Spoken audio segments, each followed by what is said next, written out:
Welcome to another episode of Tales from the Tables with your host, Rob Bradley, John Charles Ciccarelli, James Burrows, and Damien Hallwood.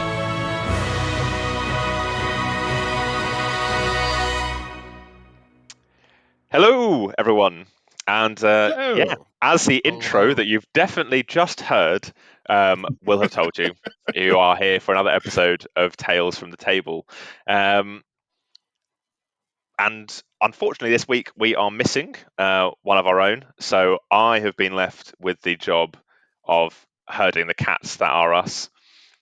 And also trying to do all the technical side of things, which I now have a brand new appreciation for the work that Rob puts into to this, as I've almost immediately ballsed it all up. So I hope Rob can fix it in post. Hopefully not. Hopefully not. This is, I think, the first time we're missing Rob, right? This is his very first Can't Do episode. Yeah.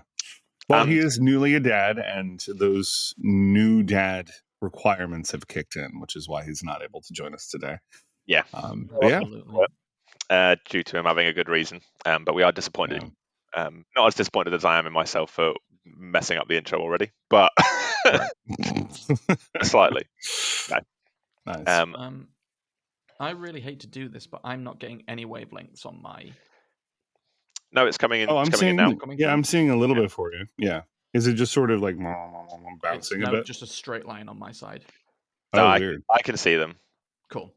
Fingers crossed then. And usually usually mine is just a straight line. I can't see my own wavelengths either. It's weird. Yeah. So that's happened to me sometimes, but sometimes it doesn't. So I'm assuming it just works, and it's just like a visual bug for some reason. Yeah. All right. Yeah. So Okay, I'll bring us back into it from 140. We'll start from 150. So Damien, what news do we have this week from the tabletop world? Yeah, absolutely. Yeah, a few bits and pieces. We are still on the Big V hype train, which shows no sign of stopping. There's many more videos being produced by Dungeons and Dragons themselves about what to expect from the book, including most recently some questions about how players can prepare for the book, because obviously the book will be read by GMs. Yes. Primarily, that's the people that are going to be reading the book. But how can players prepare for the book? Have you watched that? How can players? Yeah, it was an interesting discussion. It was primarily around making sure that your characters are bought into the idea of such a lofty goal. For sure, because it's over and above the usual sort of world-ending apocalypse. This goes into multiversal plane hopping, Vecna. It doesn't get much higher than Vecna in terms of, cachet on villains. So making sure that even your comedic relief bard or rogue, who's sort of the foil of the comedic foil of the group, is still bought in when the time comes that things get really harrowing. And I love that. I love that. Yeah.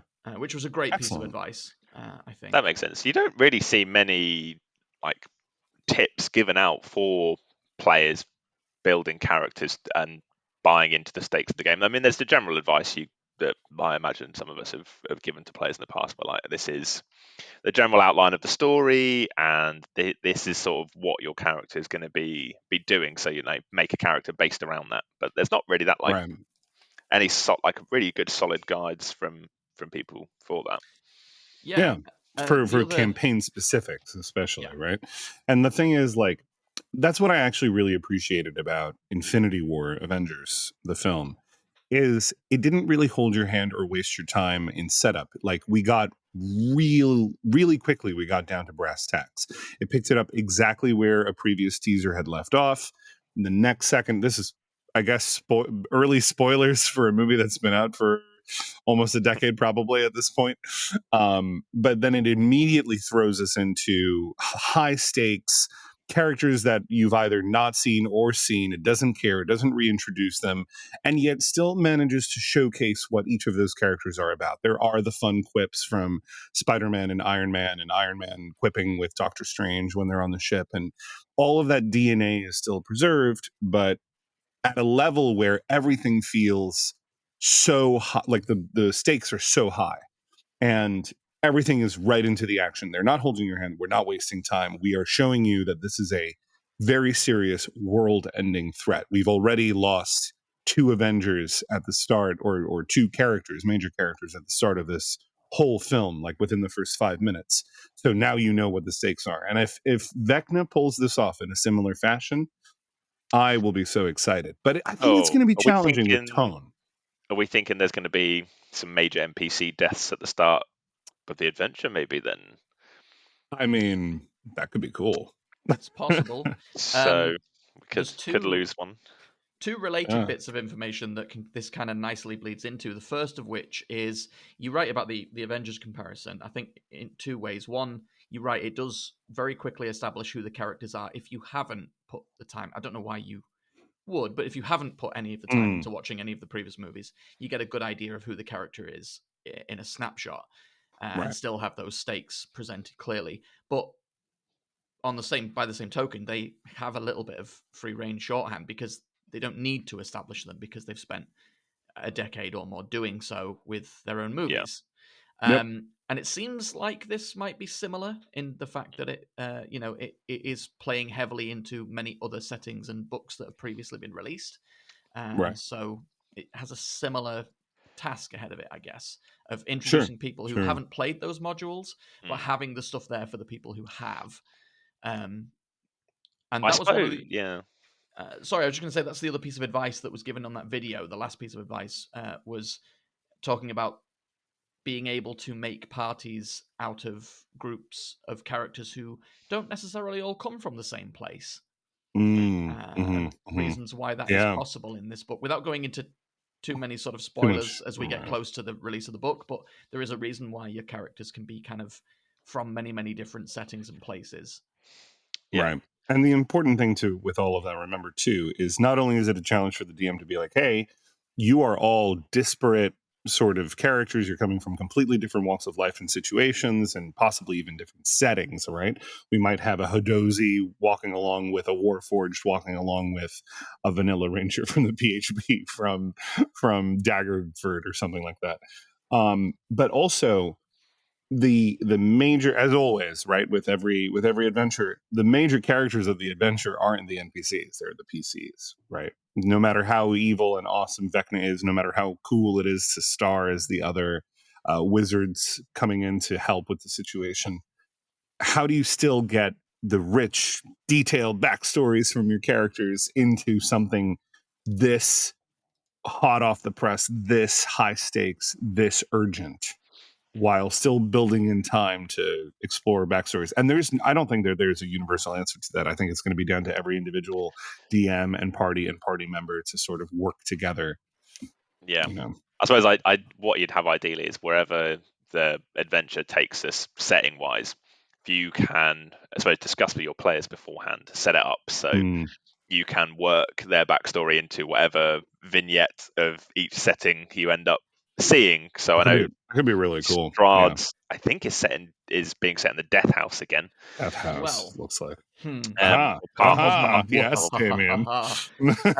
Now, I will preface this by saying, if you panic as you begin to hear me start talking about this, do not worry. I will not be going to any specifics or dropping any spoilers.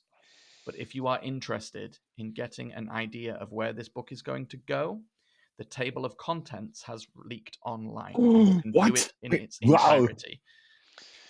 Sorry, I had an Arnold moment right there. I was like, wow, yeah. give it to me. No. It does answer lots and lots of questions about where the book is going to go and how it's going to be laid out and how it's going to sort of flow from one chapter to the next. Some of the key players, some of course, the monsters, the new monsters mentioned in the book. So if you are interested in seeing it, if you're not fussed by spoilers, players don't do it. Don't do it. Just let it be a surprise. But if you're a GM and you're interested ahead of time, we don't have long to wait. But if you want to have a quick read to get a flow of the adventure, it has leaked online, and at least as far as I can see, is still visible. You can still see it. Oh, right. It's leaked. Okay, so it's not like officially released on D&D no, Beyond. As far as I know, it's been leaked online. Oh, damn. Cool. Okay. This is where the podcast goes really quiet as we all just read. Yeah, we look it up. I see. Save the pictures, guys. Save them. Okay. Awesome. No, that's actually really exciting. There's also I just caught this bit as I was looking through the sort of emails that D&D Beyond sends to your account if you're a subscriber. I saw that we talked about previously, and I think we mentioned it last week, about the 3 wizards that are joining us on this adventure. They've released a lot of promo art that's hardly a spoiler, unless, I mean, this whole episode so far is a spoiler. That have been confirmed. Do we know all 3? We know all 3. So there's Mordenkainen, of course. There's Tasha, and we also now have Illustrial Silverhand. That's right. Right. Not Laeral, who's the Open Lord of Waterdeep presently, as far as I think the canon is concerned, but her sister, Illustrial, daughter of Mystra. So those 3. But this is the thing that I learned. You'll be able to play them. That's what it says. The D&D Beyond email that I saw, and I was like, wow. Oh my! Well, unless it's talking to DMs and it's like, you DMs, you'll get to play them. Yeah. From the tone of it, it didn't sound that way. But I have a suspicion. Well, here's the thing. Here's my fear. Either that means that's amazing and awesome, and they get these just raw, complicated stat blocks to deal with because these are extremely powerful, legendary figures in lore, or they have very simple, watered-down stat blocks for players that kind of will, follow the trend of the recent sort of high-powered person stat blocks. Like, I know not everybody, but a lot of people were somewhat disappointed in a stat block that appeared in Wild Beyond the Witchlight. Spoilers. It's for an archfey that may or may not make an appearance at the very end, and which is somewhat related to the topic at hand. But in that sense, it's like, oh, this all-powerful, time-hopping mage has like 7 spells. I hope it's not that kind of thing. Well, there is one stat block here. Again, I won't say which one, or at least I hope there's a stat block. There's a name in the appendix labeled as page 245. If you're looking, that name gets me very, very excited if we get a stat block for them. I just saw it. Character for a long time. But I think that means we're getting a stat block for them. And check out what name is listed as page 253. This was a theory I think we mentioned last time, or it was on somebody's wish list. And I think I said it. Yeah. This is exciting. Very exciting. I think this is less exciting for the people listening at home as we go through the contents table. Just like, ooh. We should. But if you're interested, check it out. It's still available, I think, to view. Unless you are an absolute fiend on the lore of D&D already, I don't think looking over the contents is necessarily going to spoil more for you than this is probably some of the places we're going. But if you've not heard of them, then I mean, it's probably not telling you much you didn't know already going in. They've listed and sort of freely given out some of the places we're going. But yeah, it looks very cool. And yes, I'm excited. Have we all pre-ordered it already? Specifically, so I'm planning on buying the physical book because the cover art for the alternate edition looks gorgeous, and I'm a bit of a collector. Speaking of which, shameless plug, if anybody has the special edition, alt cover edition of Volo's Guide to Monsters that they want to donate to our Tales from the Table podcast, please feel free. Get in touch with me anytime. Just drop us a link in your Discord. Anyway, there is also an adventure release on D&D Beyond if you pre-order it. It's exclusive to D&D Beyond. It's called Vecna, Nest of the Eldritch Eye. I have taken a look at it. Yeah. I finally, last time I hadn't ordered it, and I hadn't really known about it, but this time I did order it. I kind of looked through it. It's very basic and still interesting. Obviously, it sets some stuff up. I will say this, and I'm kind of just crossing my fingers here. There's a singular map for this adventure available in D&D Beyond. And if this is the level of map that we can expect in the Vecna Eve of Ruin book, I am Jack's unending hype because the map looks beautiful. It's very well colored and detailed. reminds me a little bit of the Phandelver maps from Shattered Obelisk. Yeah. That looks awesome, and I don't know who the artist is. I'm sure it's attributed Marco Bernardini. Yeah, Marco Bernardini. If this is in the book, I'm really excited. I hope we don't just get the regular hatch maps that they release for like Descent into Avernus and stuff. So like I've run this would be awesome. The Vecna nest of whatever it is The called. Eldritch Eye. The Eldritch Eye. Cool. What are your prequel? thoughts? Yeah, I really like it. I think it's a good intro. It's quite low level, but I had some players going to Neverwinter anyway, like in my home game. I just restarted, so I was like, well, I can imagine that they'll want to do the Vecna quest line at some point. So if I can seed it with this, it was good. But yes, I was very pleased with the map. And the sort of setup for it is like encourages a decent amount of role play. I'd say it's not overly combat heavy. It's a bit of problem solving, like put in there right from the get go as well. It's suitably creepy. No, yeah, I'm a big fan. It looks like this can be run solidly in a single evening. Like this is a one shot sort of deal. Yeah. Is that what you found? Yeah. Okay. Cool. It's nice. I really hope the maps. It makes sense, right, for them to start doing maps of a high quality because they are producing maps, their VTT version for that, and they want people to want to have those maps on that platform. Definitely. So it does make sense to sort of increase the production value. And it seems we've talked a lot in recent episodes about artwork going forward into the new books. It seems art is a huge part of what they're trying to improve and increase the quality and amount of, and maps I would hope falls into that category. I would imagine so. I really do hope that, because I know some of the adventures where we have got art, some of it has been good art, but there's not been enough of it. That's my other worry with this, because there is a lot of settings, and obviously they can't provide maps for every little scenario you want to run. Yeah, but if they can do they should, and I wish they would. But but I don't mind buying third-party maps for like fleshing out settings and stuff. But for like the core encounters, to have a nice map like the one they've released for Nest of the Eldritch Eye is sort of ideal, especially like you say, Damien, where they're running their own sort of online tabletop thing that they're trying to get started as well. It makes sense. So yeah, I hope at the very least it falls into the category of, well, I wish there was more of these maps, rather than, oh, these are all black and white and not overly engaging for my players. Speaking of D&D Beyond, it sounds like they're making some changes to the marketplace. Most significantly, I think it's a very small list of changes, including UI improvements and things like that.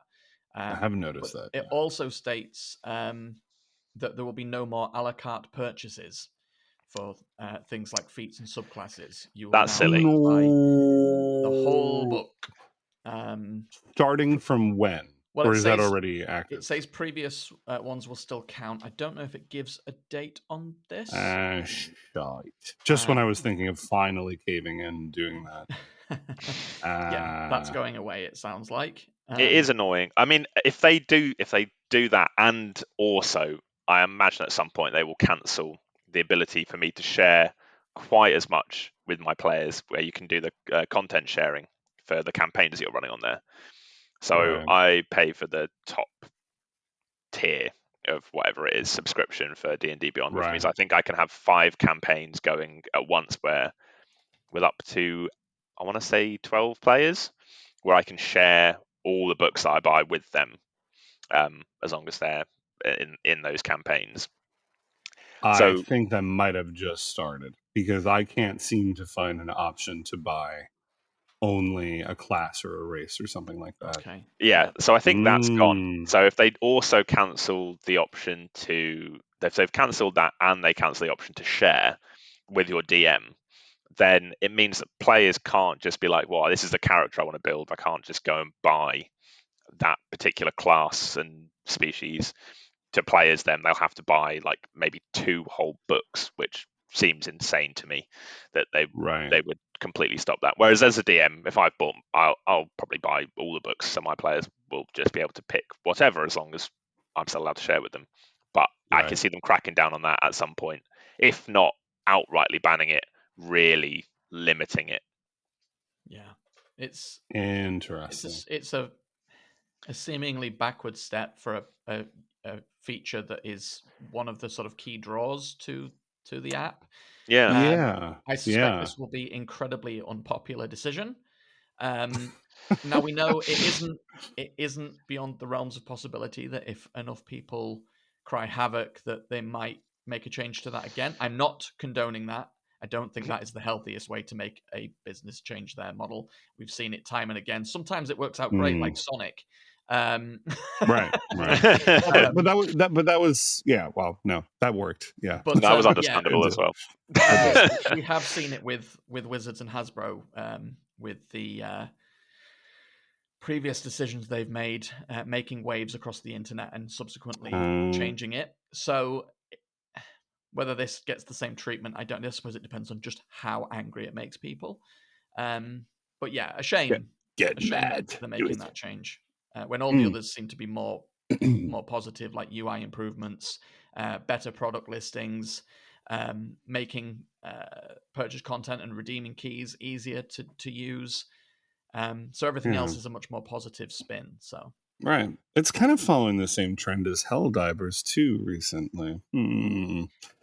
Sorry, this is a TTRPG podcast. I'll complain afterwards. I mean, in a way, there's a GM for Helldivers, so it's sort of the same. There is. It's very D&D inspired. In fact, there's an ongoing campaign, and player input and decisions matter. And then they nerf the Quasar cannon with additional 5-second cooldown. Anyway, that's gone onto the list of tabletop RPG potential for me. Is that that would be a fun world. Did I tell you I already statted out the Terminants? Like I gave them. You did, but it does not surprise me, JC, to hear that you've done that at all. Final bit of news from Wizards, and then a couple of ancillaries on top of that. This one just made me chuckle. It's kind of a small update to what we were talking about last time about Baldur's Gate 3 not coming from Larian and Hasbro and Wizards pushing forward with still trying to get D&D games going, and a sequel to Baldur's Gate without a long wait. It's in an interview recently. It seems that Wizards of the Coast's head of digital production, Dan Aob, I'm not sure I'm pronouncing that right. Either way, he has said that they are spending over $1 billion on video game development at the moment, including Dungeons and Dragons, and mentions a specific game, but with no details. Do we have a title? No, it's just stating that one of them is a Dungeons and Dragons game. Got it. And saying that amount of money is just the amount of money on the ones they've got in production, not the other irons in the fire that they're eyeing up for video game development as well. The funniest thing about this is one of the statements just made me chuckle. I don't know if I'm just a psychopath, but this made me laugh because it seems like such. I mean, aren't we all? We're DMs at this point. It's such a corporate thing to say that when I read it, I was like, well, yeah. Let me read this quote.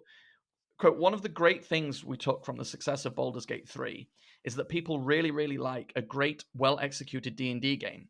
So we've got something like that. Well, yeah. Funnily enough, if you produce something well and you put a lot of love and money and time and effort into it, people will for like a popular it. IP. Oh my god, it's such a revelation. Like who talks like this?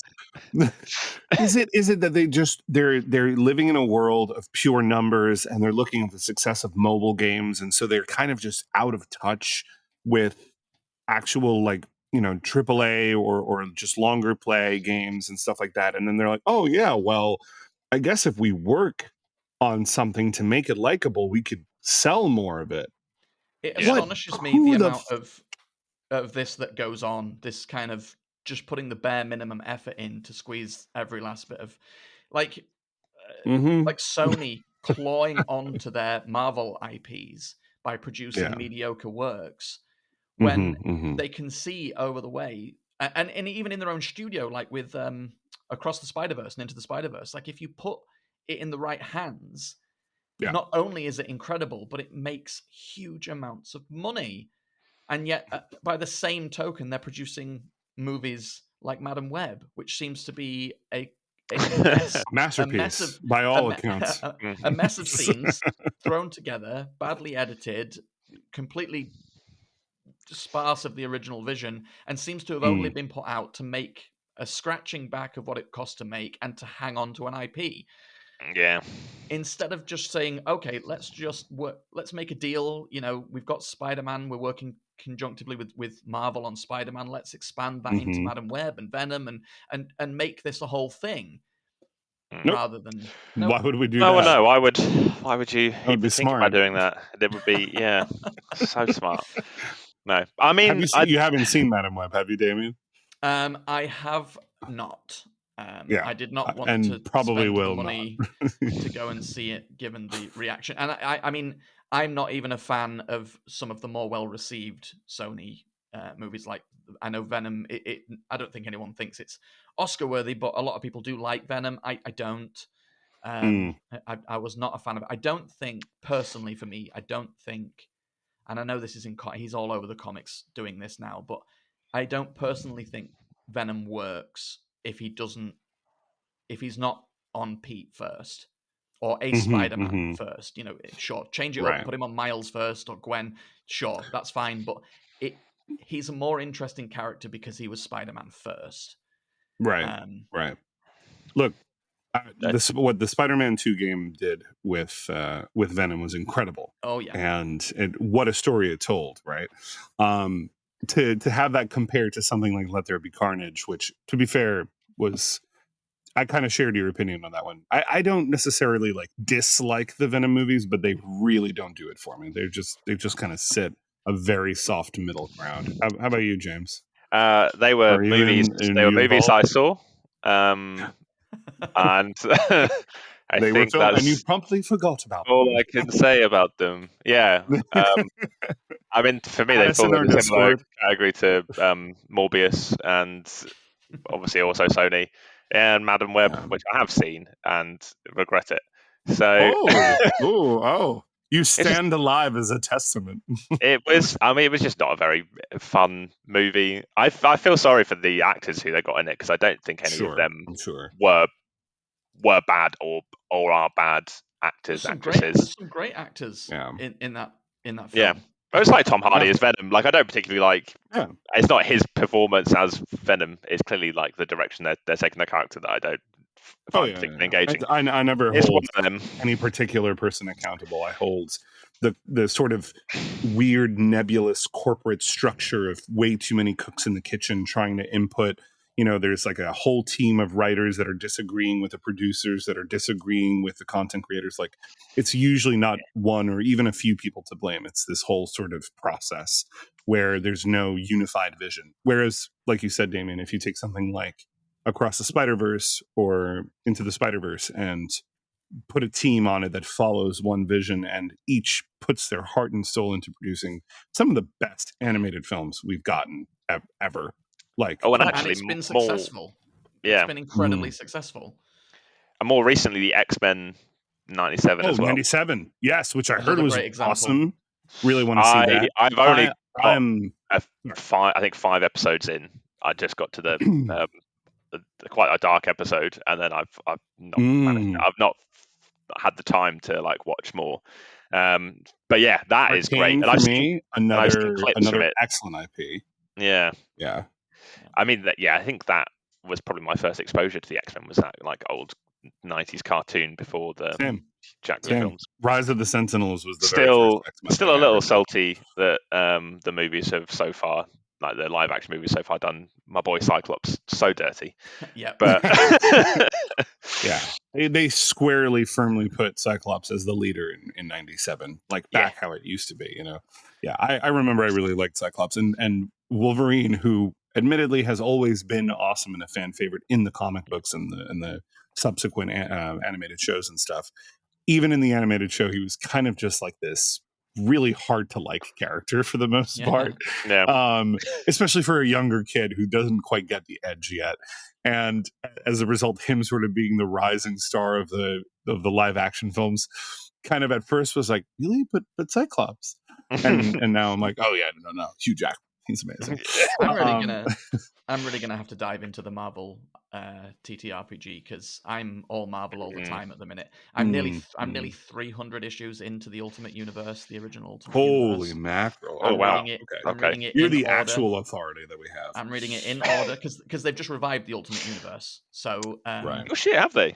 I didn't know. I'm behind, but yeah, I also went through a phase where I started reading through the first like trade paperbacks of all the original Ultimate Universe because they are good, mostly, if not edgy.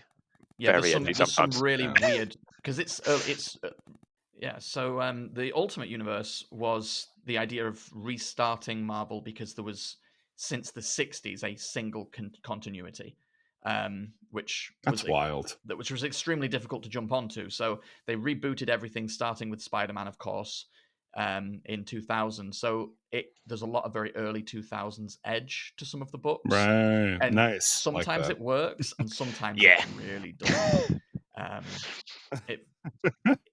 To say Wait, that how does it really not work? I'm curious. To say that something is seems dated from the early 2000s is really upsetting. Just to put that in there. Yeah, for us, yes, but it does feel dated. There's some sort of sexism that's very outdated.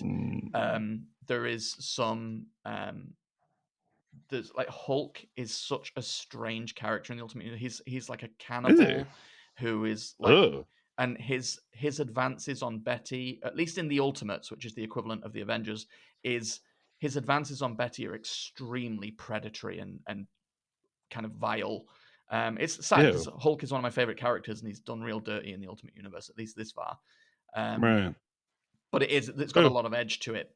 I'm sure the rebooted universe is going to be a lot more of. Is there a rebooted universe coming? Fully rebooted. So from what I understand, because I'm still working through it, but from what I understand, it has a complete catastrophic universe-ending event, which is then restarted by somebody in this new timeline, up to and including the fact that Pete is no longer Spider-Man when the book starts. He has to become Spider-Man again, but he becomes Spider-Man as an adult with children rather than a child. That's cool. That's a cool angle. Yeah. So really excited to dive into that and really have to get onto the Marvel tabletop because I haven't touched it yet. And I think I'd like to run even if not a Marvel one, like a superhero RPG. I said that for like episodes ago. Yeah, I think you said previously when I talked about wild cards. Yeah. There's another one out there called what's the system? Heroes and Villains or something like that. No, it's called something different. Yeah. There's a couple of good ones. City of Heroes, I think is the one. Yeah, there's that's what I'm thinking of. Right. Speaking of new, there's a young adult one I can't remember the name of now, but it's like if you want to play like a teen hero like Spider-Man, or if you've got like kids, it seems like it'd be quite a fun like game to run. Nice. I'm really interested to see what Pete as an adult Spider-Man is like, because him as a teenager is one of the big draws. Is him balancing exams and dating and bullying on top of being Spider-Man. So now he'll have to balance taxes and the economy. And, exactly. Well, I mean, we got a little taste of it in Into the Spider-Verse, right? With the older Peter B. Parker, who's. But the interesting thing about that is that he's been Spider-Man for a while. So it will be interesting to see what an adult starting as Spider-Man would do. Yeah. Anyway, on that note, I've really been wanting to ask this for the majority of the episode, but Damien, how excited are you for your Fallout game? And tell us everything about it that you can without spoilers, because I'm like, can I buy a ticket? Like that, I'm at that point. I'm really excited for it. Obviously, hot off the heels of the show, which was excellent. I've just been listening to the soundtrack. The soundtrack to the Fallout show it's so good, phenomenal. It's so good, really, really good. Especially the track that plays over the finale and all the kind of as all the answers are kind of coming in. That track is gorgeous. But yeah, really excited about it. It isn't one I've written. It is from Modiphius themselves. It's a full campaign. Oh, nice. Or at least I hope it will become a full campaign if folks enjoy it. And it is set in the Commonwealth, the setting for Fallout 4, and it takes place which I during re-downloaded. Yeah, me too. Takes place Nice. Takes place in winter.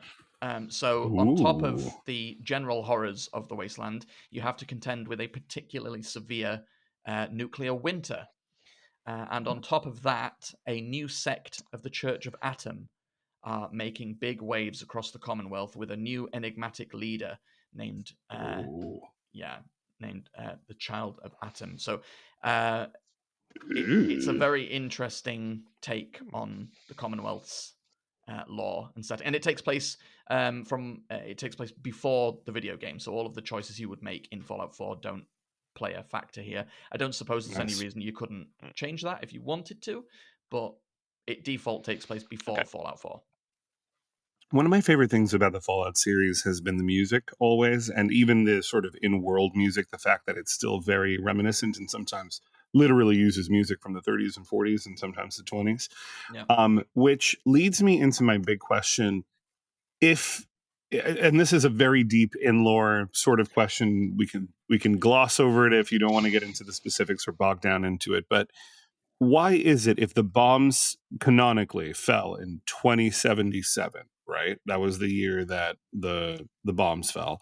Why is it that music in the alternate universe that is the Earth of Fallout hasn't really progressed? Why is it sticking with that? I think does anybody know? Probably because the entire idea of the setting is a retrofuturism. Yeah. And it is very difficult and expensive to produce a large number of tracks that sound like they come from the 50s, because it's a very specific sound, right? And one that we don't have anymore. 100%. Right. Down to even how it's produced plays a big part of it.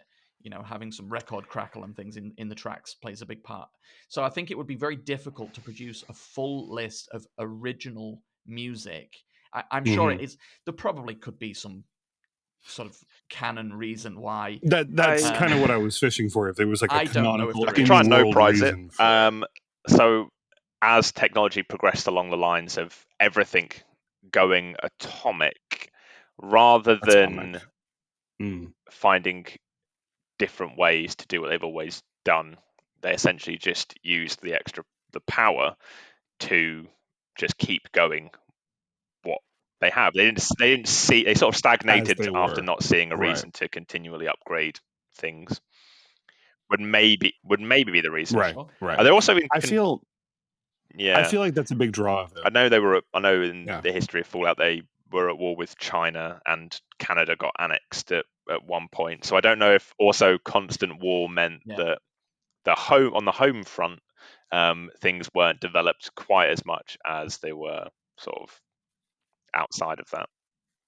Yeah, I think you're right. I think, and if I were to sort of hypothesize why this might have happened, it feels like technology did progress, right? Because cars were run atomically and they invented robots and stuff like that.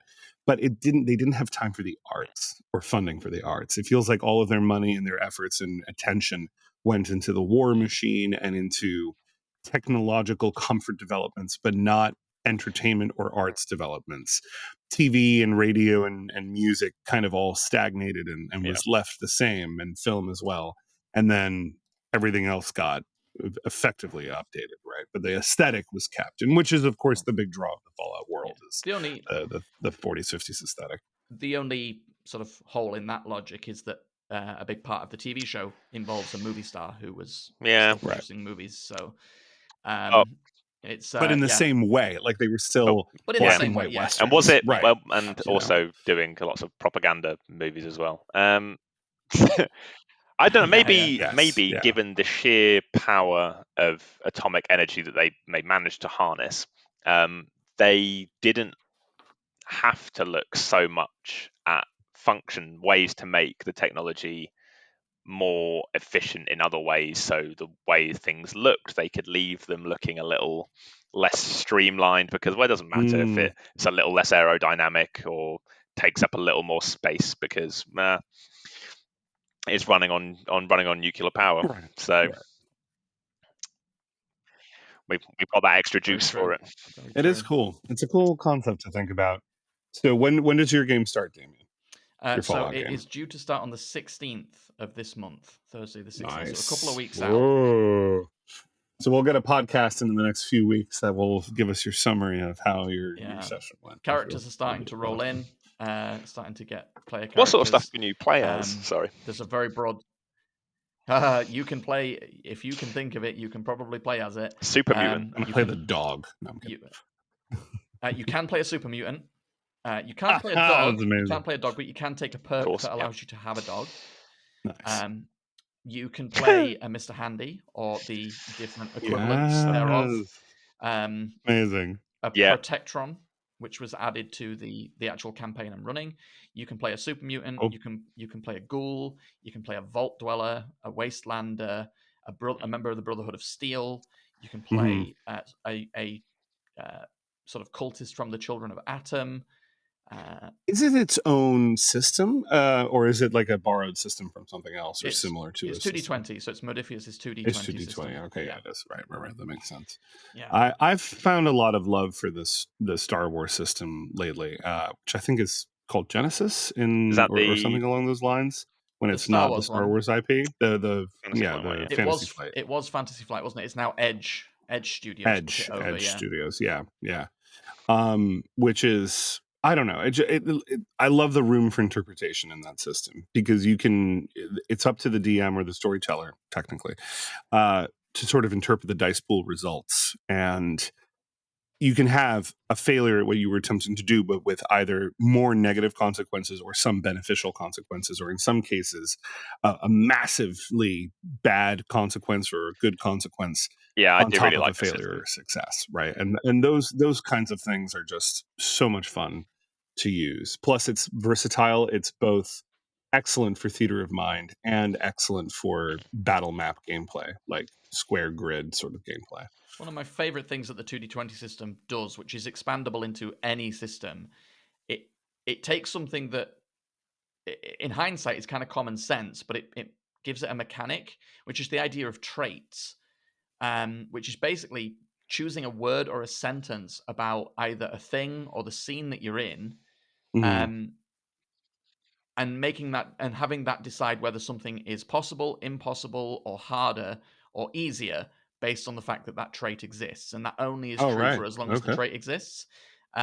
Star Trek does it as well. And for example, having a trait of your species, so Vulcan, Klingon, if you have Romulan and a Klingon, then it makes sort of communication between those two species more difficult because Romulans and Klingons hate each other. So just the fact that you are called a Klingon, just that word means that communication with Romulans is harder from a mechanical standpoint. It's like a tag on your sheet, like a tag. Right? And there's no reason you can't do that. If you're a GM out there and you're trying to struggle with a way to kind of make scenes interesting with what's possible and what's hard and what's easy and what the environment is doing to your players when they're in it, try that. Try just adding a sentence, and as long as that sentence remains true, then the scene is more difficult, and dexterity checks are more difficult because it's raining in the current scene, and your tag is raining.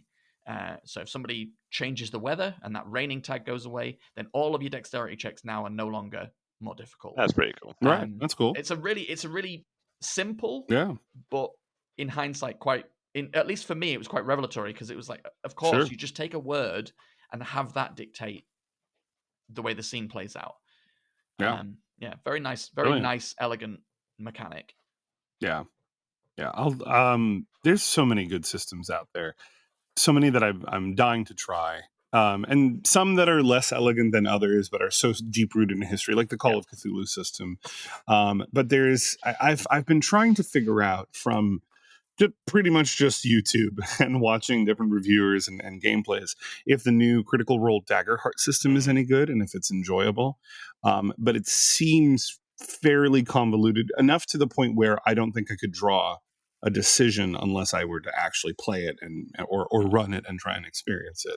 But it seems like it's pretty heavy. Yeah. I've read it and I've watched the actual play that Critical Role did of it, Exactly. and their rules Yeah. videos and things they did. It's quite nice. It's quite a nice mechanic. Having the sort of fear and hope dice mechanic, which dictates how things go, is interesting. It is still in beta test, Kind of open like a beta, beta, so, right? yeah, Okay. so it is not probably the finalized rules. So they're getting a lot of feedback on it, and will almost certainly make changes. But Good. at its base, it's quite simplistic in general, but its simplicity adds to the convolution, if that makes sense, because it doesn't go into the specificity of certain things. So there's a lot Right. left up to interpretation. Which can it's classic. It's the classic game design exactly, yeah. issue, right? Like, do you make a mechanic for every single possible scenario, or do you try and keep it simplistic and the pros and cons of each, right? One is very limiting and doesn't let you sort of it feels like you get bogged down in rules. The other one is so up to interpretation that people who are not necessarily strong at that will not find the draw of that system, that sort of thing. The damage mechanic is an interesting one. I'm still not sure what I think about it, and I'm sure I read recently another system. I can't off the top of my head think what it is that did the same thing, where you take an amount of damage, and instead of taking that amount of damage from a number of hit points, the amount of damage you take dictates whether you take 1, 2, or 3 damage. You can only ever take 1, 2, or 3 points. It's of like damage. in tiers, right? Yeah, right. And you have tiers based on how much damage you take. And I don't know, for me, it takes away a little bit of the sting or the joy of both receiving and dealing high numbers. Yes, us nerds like watching numbers go high. But yeah. I mean, I wonder if there's not a way to marry the two, and this is where I start going deep and end up writing my own system, right? But I wonder if there's not a way to marry the two where you still have a large hit point pool, which can increase over time. And that way, damage that comes through in big numbers is still very relevant and very significant. But there are still, shall we say, markers or plateaus where if you sustain 20% and then 40% and then 60%, et cetera, a wound happens. And then that's something much more significantly represented. Like, oh, I'm only 2 points away from another wound and I can't take another wound because this has this negative consequence. It means that I can't shoot with my left arm, or, suddenly all my AC is down because I'm slowed, or whatever the mechanic might be, right?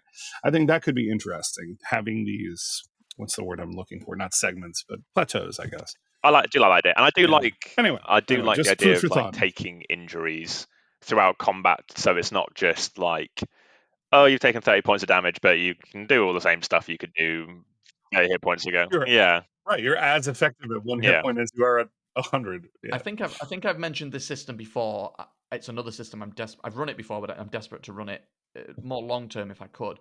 It's Outbreak Undead. Which is a zombie survival game. The way damage works in that is fascinating, because you take it's D6 damage, or the pool of damage you take is D6s, and you have a damage threshold.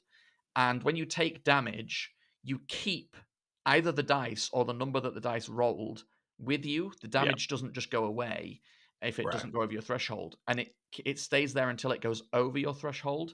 And then when it does, you have to choose one of those dice to move over to an injury. Okay. And the more damage you then take, it increases the amount of dice that go onto that injury, and then you have a certain number of injuries you can take before death. And the fact that the damage never sort of goes away, like there's no lost damage. If you take 2 points of damage and your damage threshold is 6, that 2 damage just sits there as a 2 dice, and then you take 4 points of damage and that dice sits there, and now you have a 4 dice and a 2 dice. So you've, I suppose at that point you would technically go over your threshold, or maybe I forget the specificity because that's 6. But if you were then to take another point of damage, you would go over your threshold and decide whether to put 1, 2, or 4 points of damage on an injury, to then drop it back beneath your threshold. So the temptation is, well, I don't want to put the 4 on the injury because that's bad. But then by the same token, you do kind of want to put the 4 on the injury, because then that takes the 4 away from your threshold, which means you've got more scope to play with if you take more room to work with. Exactly. If as clever digital character sheets for systems become more and more popular, and things like D&D Beyond, or even D&D Beyond sort of Light, or even like through systems like Roll20 where you've got digital character sheets on there, you can. It's easier to incorporate things like that. And Foundry. Sorry, yes, Token Foundry mention. Yeah, but yeah, especially with stuff like Foundry, if it's easier to have slightly more complicated systems because you won't have to do as much of the mental work to follow it. So say if you had so you've got like your standard D&D hit points, and then at percentage intervals something happens every time you leveled up. If you're using pen and paper, every time your HP increases, you've got to recalculate all the different percentages like throughout your hit points. What a load of faff. That'll take time out of the table. It's a pain. But you've got a digital tool. You just put your hit points in, and it breaks it all down for you instantly. Star Wars is a great example of that, because the Star Wars dice system is unique in that it has its own faces on all the dice that doesn't relate to any other game, and you have to then and they cancel each other out, so you then have to work out how many still remain at the end of the dice roll. So the VTT version of that on Roll20, sorry, JC is the only one I've seen, is disgusting. It does that work for you. You roll all those dice, and it immediately calculates and tells you whether you've succeeded, whether you've failed, whether you've done so with Destiny points. So I've played the Foundry version. It is good. It does all the counts. Yeah, I agree. The war continues. I agree. Taking the complexity out of it by rolling it for you, and there's loads of dice rolling apps for the Star Wars one, because the dice are like to get hold of these days. The Witcher's got their own dice as well. I think they're rare. I've seen them in the game shops. Yes, it's the Witcher's art system I've ever played. Or I think the Cthulhu card game has its own set of dice as well, if I'm not mistaken. Or maybe what I saw was Call of Cthulhu dice, specially marked up with the tentacles for 100 or whatever it was, right? Anyway, it's awesome stuff to think about, and it just makes me want to play more TTRPGs, which is what I do all week anyway. Well, I think because I'm sure we can talk about this, but Rob's mentioned doing events like outside of the big Rolldark Fest ones where we don't get all dressed up, and we also all the games won't be interconnected. It'll be sort of more like a convention setup where you have just lots of different games happening at the same place, which would give the DMs freedom to not have to interconnect them, which means we can do different systems. So if we end up doing something like that, I'd like to run a Dread or a 10 Candles or a Call of Cthulhu. Oh, 10 Candles is so good. Dark room. Get a private room, a very small. Yes, that would be so much fun. That would be premium. If you're listening and that comes up in the future, no matter who's running it, if there is a private room running 10 Candles and you've never played before, sign up, because it's so much fun. That is worth it. That is going to be amazing. Yeah. Rolldark Fest Light Fest. Roll I don't know about light. Rolldark. If you're playing Dread and 10 Candles. Right. Is that roll darker? Roll darker is more like it. Yeah. I feel like we missed just talking about that for a second, and Rob can edit this out if you want to. But I feel like we missed a great opportunity with Rolldark Fest, because obviously we're at number 4. We're planning for number 4. We're going to go to number 5, and rather than just going the Sony route of naming it Rolldark Fest 1 with a subtitle and 2 with a subtitle, we should have done what the Fast and the Furious series does, where the naming convention is completely thrown out every time. Yeah, exactly. Or Rolldark Fest, Roll Darker, or Fest Harder, or whatever, right? And then something random like Salisbury Drift. Imagine if the 7 is just roll, and then 8 Salisbury Drift. Yeah, and then it's Roll X Dark or something. Just we then confuse the living hell out of people. The fate of the Rolliest. The Microsoft model of Rolldark Destiny, and then Rolldark 1, Rolldark series, and it's like Rolldark 360, Rolldark 180. We turned around. We flipped the hall for Rolldark 180, where all the tables. It's exactly the same setup, except all the DMs are standing on the opposite sides. They're like, no one will get it. No one will understand except us. It'll be an inside joke. Oh God! Amazing. Yeah, I suppose the takeaway from this is try more systems. There are some amazing ones out there, and if you've ever looked at a system and thought, yeah, maybe I'll give it, do because not only will it possibly invite you to find a brand new favorite TTRPG, it'll also help inspire you if D&D is your favorite in your core game, because there are so many ways you can bring ideas and rules and mechanics into D&D to spice it up using things that you found in other systems. I mean, you guys did it with Rolldark Fest with the Tower of Destiny being a Jenga tower, which is the direct mechanic. It was inspired by. I took a small little Jenga tower to the previous Rolldark Fest and used that, and then we were talking afterwards, and a few people sort of posited the idea to maybe we should make this bigger and have everyone involved. The next one for Rolldark Fest 4, I've had it confirmed that the center table will now have a game of Doctor. So it's going to be, or what's the one where it like buzzes at you when you Operation. That was it. No, I'm kidding. It's actually all about reconstructing a golem, and then every time you're trying to put an arm down in the right spot or in the wrong spot, it goes dang, and everybody re-rolls it. We need the bigger version, one of those shocker mazes. You know, the big coiling. Oh yes, that would be cool. The big coiling metal. No, Rob, don't listen to them. Don't do this. We're not. I think I've already posited my casino-themed heist one, where there's like a big roulette wheel or something in the middle. That's a great idea. That would be really cool. Yeah, but then someone will break down the doors and come arrest us all for gambling in Salisbury Hall. I don't know what the UK gambling laws are, but here it's highly we'd be controlled, fine. that sort of thing. Because I think there's not money, it would be fine. Corner. Probably. Yeah. So speaking of upcoming TTRPGs and games that we're running, shameless plug for the one I'll be doing. We were talking plenty about Vecna. Obviously, I've signed up on Rolldark to run a Vecna game. We don't actually quite yet have an official starting date. We'll be starting probably in the early reaches of June, since the adventure launches on the 25th. Officially, I'll need some time to actually read the book and get some ideas brewing and get characters or get people to make characters. But since the book is not out yet, I am kind of waiting on all that. So look for it to start somewhere in the middle of June. I know a couple of people who have already reached out with their interests. So spaces are limited and running out fast. If you want to sign up, at me on Discord, on our Discord, or in the Tales from the Table or Tales from the Tables Discord channel. But we're probably looking. This is very sort of up in the air at the moment. It's not confirmed.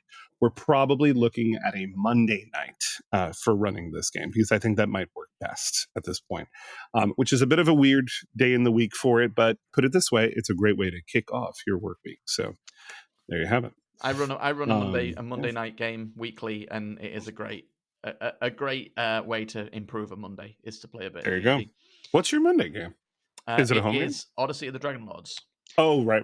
Gotcha. Speaking of, if we're doing shameless plugs, Fallout is currently fully subscribed. I'm sorry to say, but it is a free one-shot taster session within a view to become a campaign. And so if any spaces open up after the one-shot, if people don't want to commit, I will, of course, keep you posted on that channel and the Discord, whether the spaces become available if you are interested. And my Tuesday night game is my Icewind Dale is within a session or two of completing. Ooh, I was going to ask how your idea is going. And we are yet to decide what we will do with Icewind Dale. We have spaces available on Icewind Dale, but you would be joining for like 2 sessions. Right. But Chains of Asmodeus. Whether that goes into an expanded version of that campaign or becomes a new one, put some requests in the. If Tuesday nights are free for you and you want to play a game, pop in some requests, and who knows, maybe I'll be inspired by your request. And also Star Trek. Star Trek. I've been pinged a couple of times. I hear you. I see you. If you are interested in Star Trek and you are not the person pinging me, you know who you are. I see you. Hit me up in the Star Trek channel, because I'd love to get that running again. I'd love to play some more Star Trek. On the Icewind Dale front, oh God, how deep into spoilers are we allowed to get about Icewind Dale at this point? Do we not? Okay. It's not about the ending. It's about one sort of unrelated. Well, it kind of is about the ending. All right, I'll just tell you afterwards, Damien. If you want to know what this is about, basically, all I was going to say was I found a perfect in-universe canonical moment to tease Vecna in Icewind Dale, because you know what I'm talking about, don't you? And there is a great moment, and my players were really confused because this just happened last session that we were playing. This is a home game that I'm running for Icewind Dale, and they were like, "Wait, what is this? What is this thing? It's completely out of place here." And then they got a weird sort of message from it or a vision from it. And they were like, "Who is that? Is that who we think it is?" And I was like, "Your characters don't know. Characters have no idea." Yeah. Anyway, it's a lot of fun. Very cool. Yeah. I don't. Well, I was actually going to ask you, gentlemen, if we have any particular tales from the tables to sort of wrap it up and go a bit traditional. I have one I can probably contribute, but wanted to open up the floor to you. I have one really short one. I can't remember if I did mine from Rolldark Fest. Potentially. Oh, yeah. I don't think we got a chance to, actually, if I remember correctly. We wasn't told. Yes. Okay, let's hear them. Damien, you want to go first? I'll go real quick. It is Icewind Dale. So without spoilers, they are right at the close of things. They were facing. There's actually a few boss monsters in that campaign. That I have a list of the bosses that they're about to face at the end. They were facing the primary one that you would know the adventure for, and they have an NPC with them, who is one of the NPCs that sort of guide you to that location. Her name begins with a V, and she has one eye. That NPC, that it's not Vecna. That NPC, she did not survive. Her sort of driving thing is to get to the end location because it's a location she's always dreamt of getting to, and she had in a revelation of a secret told them that she had planned to. She'd planned to. Sorry, do we have problems? We're getting audio feedback again. It's like a clicking sound. Did you hear that, Damien? You didn't? I don't hear that, no. I don't know where it's coming from. I don't know if it's from you or James or me. I muted myself, but then I kept kind of going. Yeah, sorry. It's like a weird, like, kind of sound. There's definitely nothing going on in the room here with me that would make that noise. Yeah. No, it sounded very audio. Okay, it's over now, so let's just power through it. Sorry, James. 3 Let me know when. Go. Yeah, so she's always dreamt of getting to that location, and she'd revealed that she was going to betray the party, but because they had been so good to her and so kind and helped her so much, she had decided, or at least she told them that she had decided not to do so. And then she was down, out, making death saves, and one of the party decided that they didn't trust her, and therefore decided they would let her continue to take damage, and she didn't make it. And so I had her. She's in a central point of the location. Right. If you know what I'm talking about, you know what I'm talking about. It's the end location of the book, and there is a central location where the players are trying to get to, and it's a really magical location. And it froze over, expired with her one good eye, looking at that thing, realizing that this was her final moments, and that despite it being her final moments, she made it. She made it to that location. She could see. She became a very sympathetic character, at least for most of the players. And her one good eye froze open, staring at this central location, realizing, I made it. I saw it. It was both. That's awesome. It was bittersweet. It was bittersweet. It is wild to me, and we've talked about this before, just between you and me. But it is wild to me that our stories are so similar in so many respects, like how we're running this Icewind Dale campaign, with like where we are on the same sort of path, but we took a branch on that path. So we have the same ideas. It's just they're happening at different intervals and with different characters. But I literally just wrote something very similar for the NPC that is accompanying my party to the end location, which is a different character who has both eyes, and their name starts with A. Yep. And the fact that at first, and she was 100% revealed to be a villain, but one that they sort of was a necessary evil that they had to kind of take with them, and she has been slowly not corrupted, but on the contrary, almost cleansed again by the party's actions and spending time with them, and she's slowly becoming interested in one of them and that sort of thing. And I have this planned out where at the end, spoilers, but I don't think my players listen to this one, so it's good. I think at the end it's going to be something very similar. The let's call it the patron that she serves ultimately will have a massive influence on her, even though she's going to attempt to resist it because of everything the party has basically helped her with. And she's not quite sympathetic yet. The party doesn't really like her, but they're starting to accept her. And so it's just going to be at that crux moment where, oh, we think we could have saved her from being this puppet of this larger patron / villain. And we'll see how that plays out. I don't want to pre-write that too much. I want the players I look forward to hearing how that goes. Yeah, it's kind of wild how similar that is. Anyway, James, do you want to do? James. So mine does incorporate the Tower of Destiny that we had set up at the last Rolldark Fest. So I had my players as the final boss. We're trying to close their portal with one of the amulets that they all collected earlier in the day. One of my players decided to ethereally teleport across this lovely lava-filled chamber directly to the endpoint, where spoiling all of luckily your plans. my Lich couldn't teleport, so he did that to face him down, and with 2 hit points left, he cast Finger of Death, I want to say. Oh, yes. But good. The Lich had been cursed, where if he dealt any damage, he'd take 3 hit points of damage. So the Lich was going to kill this player, but then die, and the players would then win because the amulet would fall onto the portal, stay there long enough to close it into the portal. Right. So knowing that, I said to the player whose character was, well, you can go and draw from the tower to survive the damage from the Lich. It won't kill you instantly. However, the Lich will still take the 3 points of damage for casting that at you and damaging you slightly. So at this point, the tower had twisted horribly. It was tall. It was so tall that people were struggling to reach the top of it. And we provided no chair or stool for them to stand on to do that. So I was like 90% sure the tower was probably going to fall when he went and did this. But no, he didn't. He managed to pull from the tower. The Lich essentially killed itself. Ballsy bastard. In an attempt to end the player's life.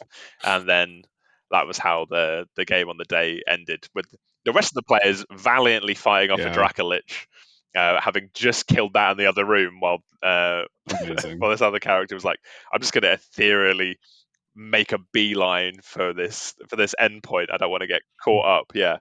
For the Lich. I think I had 2 or 3 players down at this point as well.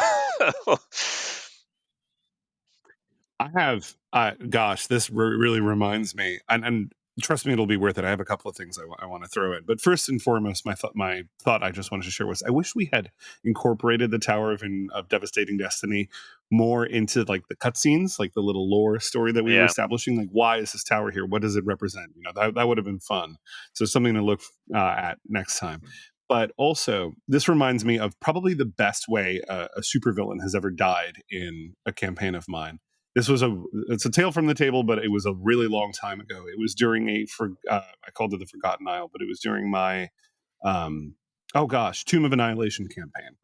And my players, we unfortunately had to sort of speed rush the ending, aka the literal tomb of the 9 gods, the titular Tomb of Annihilation. And they got to the basement level, and they were completely not prepared for what was in there. They had zero idea. They kind of knew that the dungeon was created by a Lich, but they didn't realize they were going to meet that Lich. And sure enough, he shows up. Spoilers for an adventure that came out like 7 years ago. But sure enough, he shows up, And the party at this point is tapped. They're drained. They've gone through the whole dungeon. There's another sort of entity in that, and at the end of that dungeon that is terrifying. And this is a Sararak. He is not your standard lich. He's got magic items up the wazoo. I think a talisman of the sphere and a devastation orb and all this other kind of stuff going on. There is zero way the party can win. But that wasn't really the intent. I was going to sort of MacGuffin it in a way that would have them basically not have to face the lich, but I ended up not having to, because one of my players, who to this date is one of the most clever players I've ever had, or the cleverest players I've ever had at a table, he was playing a goblin, and I believe it was an artificer, and he had a bag of holding, and he also had a Heward's handy haversack, and I don't really remember the specifics, which is a shame, but he found a way to teleport right into the lich's space effectively, or at least like in his face. And as a result of some weird magics that was going around, he ended up teleporting without anything that he was wearing, but everything he was carrying. So this naked goblin whose name was Seven, he was this sort of malformed experiment, who just basically talked like the whole time. That was just all the sound he ever made. Teleported in front of a Sararak, the Archlich, and was naked as the day was born, with a bag of holding and Heward's handy haversack, and he shoved both inside each other. And as you know, that creates a portal to the astral plane, and there is no saving throw for that. Everything got sucked in. Now, a Sararak probably survived. Seven, who knows? Maybe a Sararak saved him. We have always joked about doing a post shot, the search for Seven sort of venture, but it was a great way to save the party. It was an epic way to end the campaign. It was a sacrifice that we all found simultaneously hilarious and heroic, and it was just I do like a sacrifice play to kill a big bad. I try my best to set it up for them. Actually, I do have a tale from the table from when I hideously misjudged this.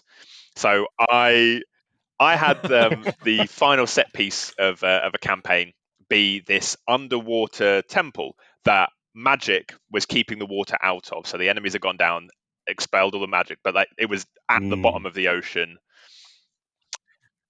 Yeah, goddamn water temples. So I was like, so they were fighting the big bad, and it turned out he was the one that was keeping the water out. Sorry.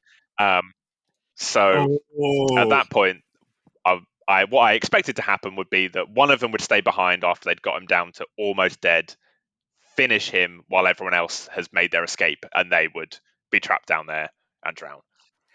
What I didn't take into account is just how ridiculously long people can hold their breath in D&D, and how fast they can fucking swim. It's too long. Because despite the fact it was like a weird labyrinth of a place, we calculated how fast they could swim dashing after they'd killed him.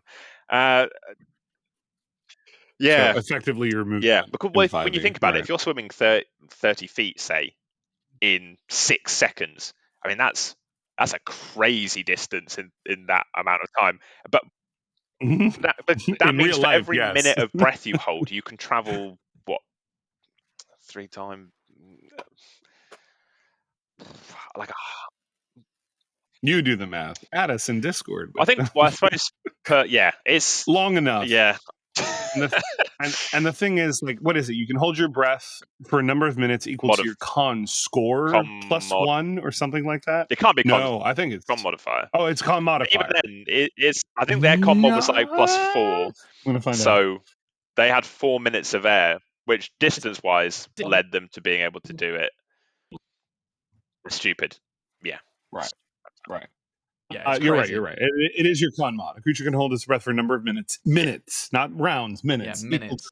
1 plus its con modifier, minimum of 30 seconds. When a creature runs out of breath or is choking, it can survive for a number of rounds equal to its con modifier, minimum of 1 round. Which is it's huge amount of time, especially in combat. A huge amount of time. I've always kind of hated that rule. Because it effectively nullifies any serious threat of suffocating in certainly in a combat scenario. Right. Well, I at this point, to that point, Damien, I basically, if you're suffocating in combat, if a choker grabs you, or if you're being strangled, or if it's a cloaker or something like that, you're not holding your breath. You are suffocating, right? Like you lost your chance to hold your breath. Yeah. Holding your breath is great for situations where you ahead of time will know you have to hold your breath, like when you see a poison cloud come at you or a stinking cloud come at you, or if you're diving underwater, that kind of situation. But now I'm like, if it happens from a creature or an enemy or an effect that you didn't perceive doing this earlier, at least by a round, you are already suffocating. So you are now on the clock. And even then, especially with a lot of players, rounds are a long time. You can accomplish a lot in a round. In a group of players, unaffected, I will say you that accomplish if a lot in a they round. they Yeah. were smart, all the players, because when they were like, so we're going to a temple at the bottom of the sea. Okay, well, we're taking our armor off. That I didn't then have to be like, well, Yeah. well, you can't swim in armor, and it takes a minute or 10 minutes to take it off. It's 10 minutes to put it on, I think, and a It's minute shorter to and a take minute it to off take it off. than it is to Yeah, put it on. Yeah. so that's a minute wasted. Right. Yeah, but no, I didn't get to use any of that either. So everyone easily made it out of this water temple, which was a bit disappointing. But if I ran it again, I guess I would have to make it deeper under the water to negate the swim time, and maybe have other things slow them down on the way out as well. Yeah, things in the water that have Yeah. filtered in that are slowing you down. Especially the current. Right. Maybe I could have. I think, Maybe I could have argued that the current as the water rushes in means that you're not going to be swimming. You have to Right. wait till the entire place Right. fills up and the current stops before you can. Sure. We won't have time for it now because I know we're going long, but worth for a future episode considering, because you said something that inspired this question was what I thought was going to happen. And I would really be interested in hearing the two versions, the most colossally different thing that happened based on what you thought, like what was the biggest swerve, and also coincidentally, have you ever had an encounter where you've thought something would happen and that's exactly what happened? Right. Yeah, could be interesting. Get those in mind for the next. I think I can honestly say episode. nothing I ever think is going to happen has actually happened. Yeah. So I still have plenty. Fair. Yeah. Right. I have two things. I want to wrap up on. Number one, I just wanted to really briefly share my tale from the table because I think you guys will find this fun. So this was a game on Thursday, so literally yesterday. It feels like ages ago already. But if you are familiar with certain stuff in the back of Tasha's Cauldron of Everything, including supernatural regions, you know that there's a table for lots of different cool regions and awesome weird effects. One of them is a result that you can draw from being in a realm of mirrors, or a realm where apparently there's a lot of reflections and refractions that sometimes messes with the intricate magic of the multiverse to cause mirror-like effects. Things like you suddenly cast mirror image on yourself, or in this case, which happened yesterday, someone drew the result for you create a duplicate image of yourself that has exactly your statistics and your equipment and everything else. And then there's a line added that said it was hostile. And I said, well, why? What about if it's just a mirror of you in every respect? What about if it has everything you have and it has your hit points? It just, your alignment is mirrored. Maybe that doesn't necessarily mean it's immediately hostile. So I'm having it, when he sort of stepped out of the mirror dimension, this player, I left another token on the board that is of him. He was like, hey, by the way, there's two of me. And I was like, oh, I know.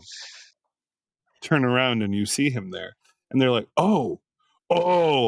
And so we did a little bit of fun bits, where I was trying to say what he was saying at the same time as if it was, the same mirror image of him. But now, because their goals are presently aligned, I'm having him control both characters. It's basically just two of himself at the same time. Two versions of the same magic items, two versions of the same spells, like literally everything, just a duplicate character sheet.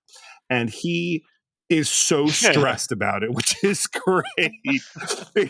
Because at one point I was like, okay, make sure you're keeping track of which one's which, because they all have that. Literally, I even have the names copy and pasted. There's no like duplicate or a special icon or something.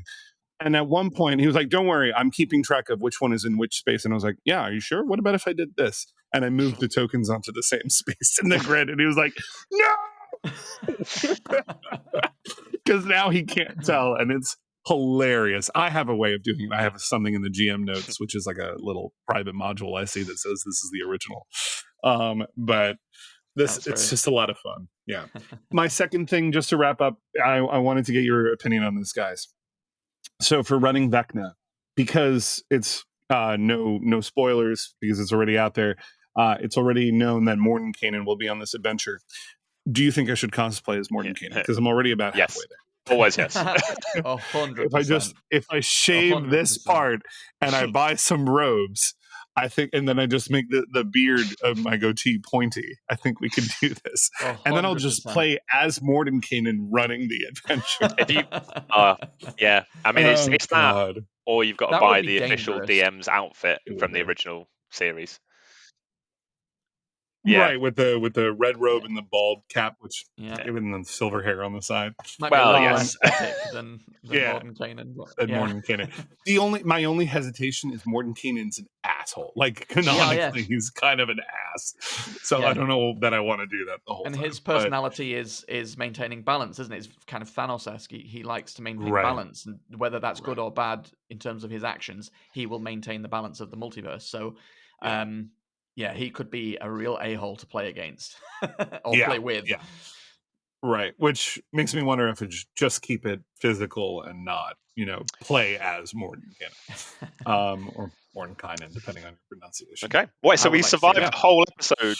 Add us in Discord if you want. So we survived a whole episode without Rob, mostly, we think. If we did. Maybe this episode will never be aired. We hope. But if you're hearing this, thank you for sticking with us.